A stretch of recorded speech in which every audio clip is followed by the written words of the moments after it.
కాకినాడ జిల్లా తుని మండలం డి పోలవరానికి చెందిన సుఫల చారిటబుల్ మినిస్ట్రీస్ ద్వారా విజయవాడ పరిధిలో గత 10 రోజులుగా వరద వల్ల ఇబ్బంది పడుతున్న కుటుంబాలకు మేమున్నామని 300 కిలోమీటర్ల నుంచి వచ్చి కొన్ని వందల కుటుంబాలకు 8 రోజుల నుంచి ప్రతిరోజు నిత్యావసర సరుకులు, రైస్, కూరగాయలు, కిరాణా, దుప్పట్లు, పాలు, బ్రెడ్, బిస్కెట్లు పంపిణీ చేస్తున్నారు.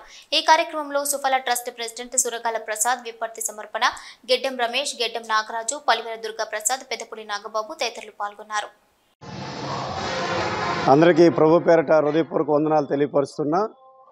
సుఫల చారిటబుల్ మినిస్ట్రీ తుని మండలం డి పోలవరం గ్రామం నుంచి విజయవాడ ప్రాంతంలో 8 రోజుల నుంచి వరదల్లో చాలామంది నిరుపేదలు బాధపడుతున్నారు. వాళ్ళ నిమిత్తము రైసు, కూరగాయలు, బెడ్షీట్లు, పాల్ ప్యాకెట్లు, బిస్కెట్ ప్యాకెట్లు, తర్వాత సొరకాయలు, బ్రెడ్స్ కూడా తీసుకురొచ్చాం.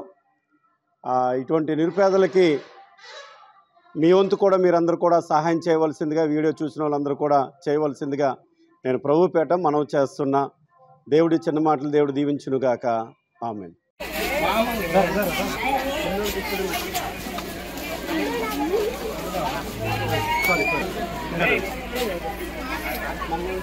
తమ్ముడు బన్స్ తీసుకున్న వాళ్ళు వెళ్ళిపోవాలి. ఇంటికి